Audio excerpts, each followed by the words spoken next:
Assalamualaikum warahmatullahi wabarakatuh. Alhamdulillahilladzi hadana li hada wa ma kunna linahtadiya laula an hadanallah. Allahumma salli ala sayyidina Muhammadin nabiyir rahmah wa syafi'il ummah.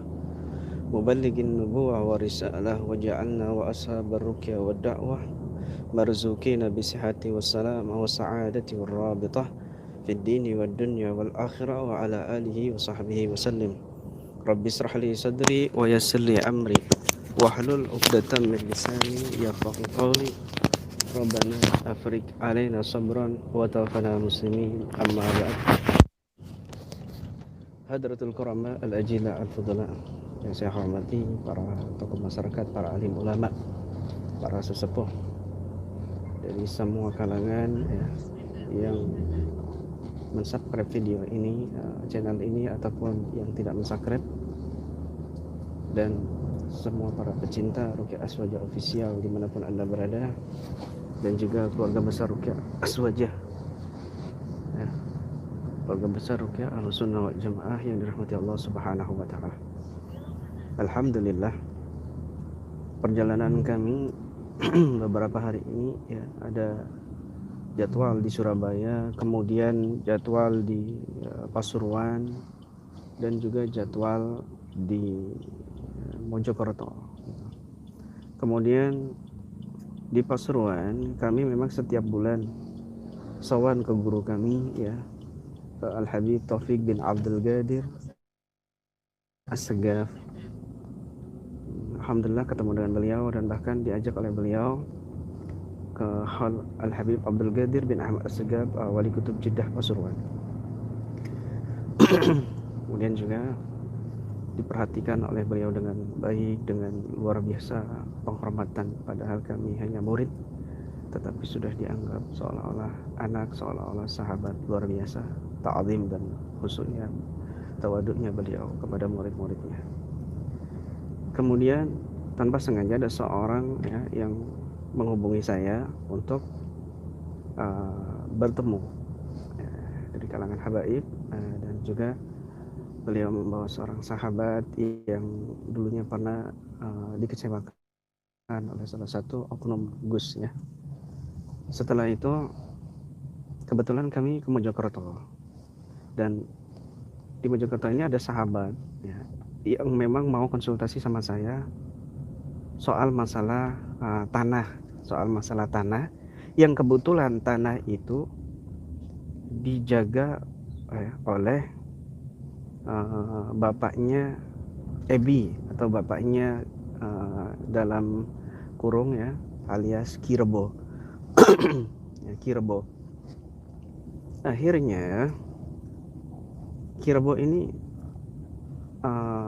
dia bercerita, teman kami ini bercerita bahwa Kirebo ini pernah dibayar 500.000 untuk menjadi dukun bohongan oleh oknum Gus pengobatan. Nah, akhirnya sekalian lah dia juga, kami akan minta klarifikasi tabayun kepada dukun ini ya, dalam tanda petik di satu tempat ya, di villa yang tempat peristirahatan kami. Juga di situ ada tim-tim kami KBRA, dan juga tetangganya Ebi juga, pamannya Ebi juga hadir, karena yang menjemput Ebi ya, atau Kirebo ini pamannya sendiri yang kebetulan praktisi kami. Dan juga yang ada hajat masalah tanah itu adalah praktisi kami juga ya, Ustadz Purnomo ya, Pak Purnomo. Nah, pamannya Ebi alias Kirebo dan Ustadz Purnomo, Pak Pur, ini adalah sama-sama praktisi kami. Jadi ada dua hajat di situ. Hajat untuk masalah tanah yang dulunya dijaga oleh bapaknya Ebi alias Kirebo, dan hajat untuk klarifikasi atau tabayun masalah dukun settingan. Ya, sebenarnya sudah 5 tahun ya, sudah 5 tahun yang lalu Pak Pur ini menghubungi saya. Pak Pur ini menghubungi saya lewat WhatsApp dan telepon. Gimana, kami harus bertindak seperti apa? Kok bisa-bisanya teman kami dibayar? Kok bisa-bisanya ponakan kami dibayar untuk disetting di dukun bohongan? Saya bilang, ya, ini 5 bulan yang lalu, bulan Juli kalau nggak salah, tanggal 8 Juli. Saya bilang ya, WhatsApp-nya masih ada, WhatsApp-nya masih saya simpan ya. Sudah nggak usah gaduh, nggak usah rusuh, nggak usah rame-rame. Saya yakin Ebi sendiri atau Kirbo sendiri nanti akan membongkar. Maaf, saya sambung tadi, sinyalnya sempat terputus. Dan Pak Pur ini juga pamannya Kirbo alias Ebi ini sudah 5 bulan yang lalu menghubungi saya untuk bertindak, tetapi saya tahan. 5 bulan yang lalu tanggal 8 Juli, tahan. Jangan buat rusuh, jangan buat gaduh. Saya yakin Ebi sendiri atau Kirbo sendiri yang akan membongkar, dan juga tim-tim mereka sendiri ya, oknum Gus sendiri ini yang akan nanti membongkar kebohongannya. Subhanallah, belum saya berjumpa dengan Ebi, dengan Pak Pur dan pamannya Ebi ya, Kirbo, itu sudah terjadi. Dan tadi malam, kemarin malam lah puncaknya omongan saya terjadi, terwujud bahwa Ebi sungguh-sungguh yang membongkar itu semua. Jadi semua ini tidak direncanakan. Jadi semua ini berjalan begitu saja. Lalu ada yang berkomentar atau ada yang bertanya, Kiai kenapa kok ikut-ikutan menggibah? Kiai kenapa kok ikut-ikutan menyinyir? Begini, sahabat, saudaraku, ya, dimanapun Anda berada. Ketika satu kefasikan dilakukan secara terang-terangan, ketika kemungkaran dilakukan secara terang-terangan, dan sudah banyak yang menasehati, menegurnya, tetapi masih tetap dilakukan, maka ini wajib bagi yang memahaminya untuk bertabayun, bagi yang memahaminya untuk menjelaskan kepada orang lain. Tabayun itu sudah dilakukan, sudah dibuktikan semua kebohongannya, sudah dibuktikan semua kepalsuannya, dan itu benar-benar terjadi, dan itu benar-benar bohong ya. Karena secara kaidah fikih al-bayyinatu 'alal mudda'i wal yaminu 'ala man ankar. Bagi orang yang mengklaim, mengatakan itu dusta atau bohong, maka dia harus membuktikan. Dan teman-teman membuktikan. Dan juga saya sendiri membuktikan, meskipun sudah 5 bulan yang lalu saya tahan. Ketika itu kita buktikan, yang pamannya Ebi atau Kirbo ini praktisi kami sendiri, juga Pak Pur yang urusan tanah yang dijaga oleh bapaknya Ebi ini juga praktisi kami sendiri, maka ini adalah real, nyata ya, bahwa benar-benar itu settingan atau bohongan. Lalu kalau saya biarkan ini terjadi dan terus-terusan seperti itu, maka saya yang berdosa dan semua orang yang berdosa yang mengetahuinya. Nah, begitu cara berlogika yang benar. Ya, Imam Nawawi di dalam menafsirkan ayat-ayat Allah tentang ghibah, hadis Nabi tentang ghibah, ya, Imam Nawawi itu mengatakan bahwa ada 5 ghibah yang diperbolehkan. Di antaranya ya, Ar-Rabi'ah yang keempat, saya singkat saja langsung, panjang ini. At-tahdhir min syarrihi ka jarhil majruhin was-suhud wal musannifin. Yang keempat adalah memberikan hati-hati, tahdzir ya, memperingatkan min syarrihi dari kejelekannya, seperti mengingatkan tentang al-majruhin minar ruwah wasuhud wal musannifin, dari para perawi, periwayat-periwayat hadis, dan para saksi-saksi, juga para pengarang-pengarang kitab. Misal begini, ini periwayatnya berbuat fasik, maka hadisnya menjadi lemah. Ini periwayatnya suka berdosa, maka riwayatnya menjadi lemah. Ini periwayatnya adalah seorang Syiah, ini periwayatnya seorang Mu'tazilah. Ini semua ada hukum-hukumnya. Dan ini wajib, para periwayat hadis saja diwajibkan untuk mereka-mereka yang memiliki kompetensi di bidang ini untuk memberikan peringatan. Kenapa? Karena ini demi kemaslahatan hadis Nabi, demi kesahihan hadis Nabi, supaya hadis Nabi nggak dibuat main-main, gitu loh. Supaya hadis Nabi tidak dipalsu-palsukan, begitu loh. Itu para periwayat hadis yang merupakan banyak para ulama di situ. Ada para ulama orang soleh di situ, tapi karena hafalannya lemah, maka hadis ini menjadi lemah. Itu wajib untuk diperingatkan, untuk dikasih tahu ke muka umum, begitu.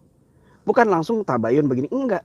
Tetapi setelah mereka bertabayun, membuktikannya bahwa si fulan ini adalah tidak baik hafalannya, si fulan ini adalah berbuat fasik, maka dia wajib memperingatkan kepada umat.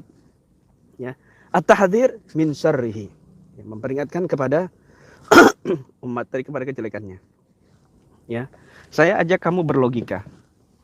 Saya ajak kamu berlogika, men-setting logika yang benar, cerdas dan positif.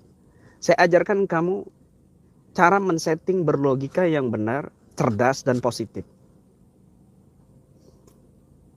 Ya. Jadi begini.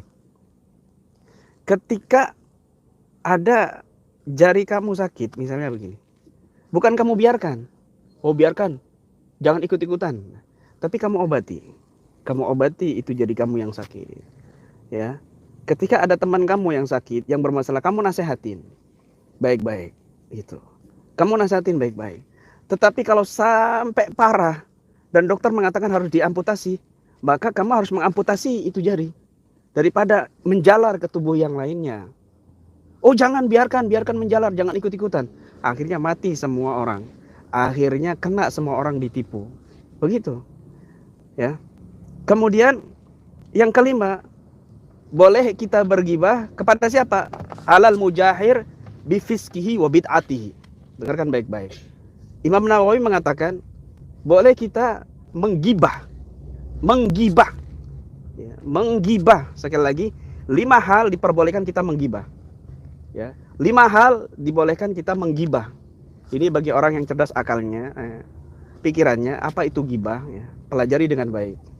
Ini pelajaran Ahlus Sunnah wal Jamaah. Ya, ada 5 gibah yang diperbolehkan. Yang kelima, 5 gibah, yang menggibah diperbolehkan adalah alal mujahir bifiskihi wa bid'atihi, yaitu bagi orang yang secara terang-terangan melakukan kefasikannya, wa bid'atihi, dan kebid'ahannya. Apa itu fasik? Dalam Al-Quran dengan jelas Allah nyatakan, innal munafiqina humul fasiqun. Innal munafiqina humul fasiqun. Sesungguhnya orang-orang yang munafik itulah mereka yang disebut dengan orang-orang fasik. Apa itu fasik? Mereka yang melakukan perbuatan dosa besar dan terus-menerus melakukan perbuatan dosa kecil. Itu mereka dikatakan fasik, ya. Secara fikih, secara ajaran Ahlus Sunnah wal Jamaah, orang disebut fasik itu adalah orang yang melakukan perbuatan dosa besar dan sering melakukan perbuatan dosa kecil. Itu disebut fasik. Mereka yang berbuat fasik secara mujahid, terang-terangan, sudah banyak bukti, sudah ditabayuni para dukun-dukunnya yang mereka ini adalah bohongan, settingan, dibayar. Seperti kemarin, jika mengatakan saya membayar mereka untuk mengaku, demi Allah, saya akan minta pertanggungjawaban kalian nanti kelak di akhirat. Kalau kalian menuduh saya mengatakan saya membayar dukun itu untuk mengaku pura-pura settingan, demi Allah, kalian akan dimintai pertanggungjawaban kelak di akhirat kalau tidak minta maaf kepada kami. Kalau kalian menuduh seperti itu, demi Allah, kami akan menuntut kalian nanti di hari kiamat atas tuduhan itu. Ada saksi praktisi kami, tetangga, ya, Pak Pur, Ustadz Purnomo. Ada saksi pamannya si Ebi sendiri, alias Kirbo, yang menjemput Ebi juga pamannya sendiri. Ya. Kami ke Mojokerto itu ada urusan tanah, ya, tanah yang pingin dibeli oleh Pak Purnomo, alias Ustadz Purnomo, yang dulunya dijaga oleh bapaknya Ebi, alias Kirbo. Kemudian dilanjutkan oleh Ebi, dijaga oleh Ebi, villa itu. Meskipun Ebi mungkin sekarang tidak menjaga lagi karena dia semerautan kerjaannya, kadang nyupir, kadang jualan gorengan, kadang lain sebagainya. Pingin ada urusan tanah, lalu minta bantuan kepada saya, Pak Pur ini. Nah, kebetulan yang menjaga ini adalah bapaknya Ebi, dan Ebi ini yang melanjutkan karena bapaknya Ebi sudah meninggal dunia. Ebi ini yang melanjutkan menjaga tanah orang Cina Surabaya itu. Dan kebetulan Ebi menjadi lakon bayaran sebagai dukun kuat semojokerto, dukun kuat Mojokerto, dukun sakti Mojokerto yang dilakukan oleh oknum Gus. Ketika sudah terang seperti ini, sudah jelas seperti ini adalah klarifikasi dan tabayun yang sudah benar-benar dilakukan, dibuktikan. Karena kaidah hadis, ya, kaidah fikih, dan ini juga hadis Nabi, al-bayyinatu 'alal mudda'i. Bukti harus dilakukan oleh orang yang mengklaim, oleh orang yang menuduh, dan kita sudah lakukan. Teman-teman sudah melakukannya. Teman-teman sudah melakukannya. Kecuali kalau si oknum Gus itu melakukan secara sembunyi-sembunyi, tidak dipublik di YouTube. Tidak dipublik di YouTube, maka kewajiban kami mendatangi si oknum Gus itu untuk mengklarifikasi dan tabayun, dan tidak kita publis di media sosial, YouTube, Facebook, atau yang lainnya. Tetapi kalau ini sudah dipublikasi, mujahir ala fiskihi, ya, terang-terangan dia melakukan kefasikannya di secara publik, maka kewajiban kita mengklarifikasi ke publik juga. Itu cara berlogika yang cerdas, itu cara berpikir yang benar, yang positif. Dengarkan baik-baik. Semuanya yang fanatik kepada kesesatan, ya, fanatik itu boleh, tetapi fanatik kepada kebenaran, bukan kepada fasikan, apalagi kepada kesesatan. Dengarkan baik-baik. Puluhan, nanti saya akan upload, tapi saya akan blur orangnya. Saya akan upload di mana pengakuan-pengakuan para pasien yang melarikan diri dan datang kepada saya karena ulah kefasikan dan kejahatan oknum daripada Gus. Ada beberapa Gus, ya, pasien-pasien yang datang kepada kami, mereka habis uangnya banyak, mereka habis nggak bisa pulang disekap berhari-hari, berminggu-minggu, kemudian melarikan diri dari padepokan itu, lalu dia cari-cari di Google pengobatan-pengobatan dan diarahkan ke KBRA, ke kami. Demi Allah, sesampainya di kami layani dengan baik. Bahkan kami ini di kota, di luar kota, bukan ada di lokasi. Akhirnya kami bawa dia itu ikut juga bertamasya, ikut juga keliling-keliling, dan kami siapkan hotel, kamar hotel sendiri atas dana kami sendiri. Atas dana kami sendiri. Atas dana kami sendiri.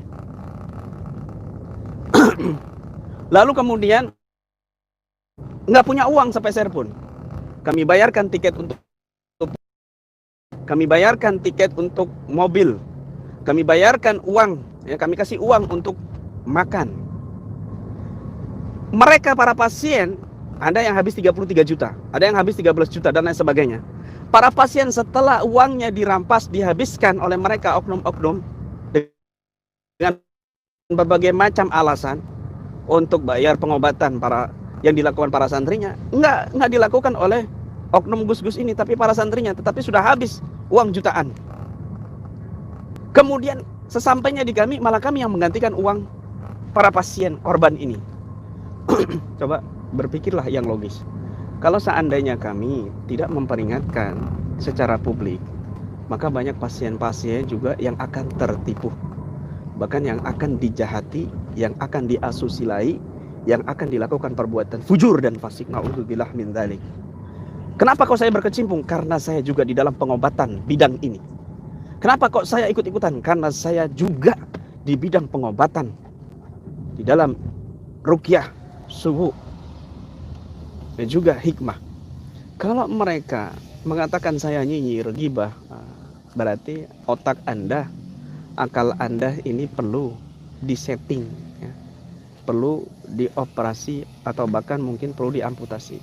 Na'udzubillah min dzalik.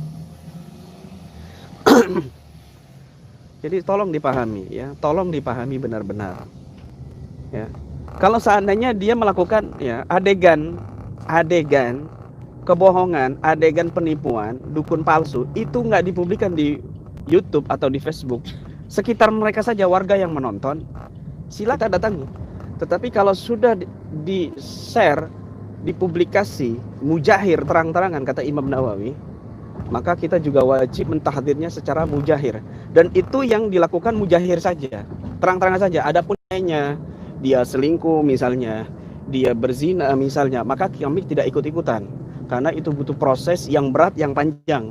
Harus ada saksi 4 mata yang melihat langsung masuknya 2 alat kelamin itu. Kecuali kalau ada pengakuan dari si korban yang dizinai, yang diasusilai, maka ini beda lagi begitu hukumnya. Maka ketika dilakukan secara mujahir seperti itu, ya, kita harus melakukannya juga secara mujahir, terang-terangan. Dan ini dibolehkan, ini gibah yang dibolehkan. Imam Nawawi juga mengatakan, ya, gibah yang dibolehkan diantaranya adalah alal mujahir bifisqihi wa bid'atihi. Alal mujahir bifisqihi wa bid'atihi. Orang yang terang-terangan melakukan perbuatan fasiknya dan bid'ahnya. Fasik itu, kata Allah, innal munafikina humul fasiqun. Mereka lah orang-orang yang munafik, itulah orang-orang yang fasik. Fasik itu menurut ulama Ahlussunnah Jamaah adalah mereka yang melakukan perbuatan dosa, al-irtikab bil kabair wal israr 'ala as-sagair. Mereka yang melakukan perbuatan dosa besar alal kabirah wal israr 'ala as-saghirah. Dan mereka melakukan terus-menerus perbuatan dosa besar. Ini namanya fasik. Ya. Mudah-mudahan ini bermanfaat buat semuanya, juga khususnya buat Al-Fakir. Mohon maaf apabila ada kata-kata yang menyinggung. Usikum wa nafsi bi taqwallah. Billahi taufiq wal hidayah wa ridha lana ya ilaha wa la minkum. Wassalamualaikum warahmatullahi wabarakatuh.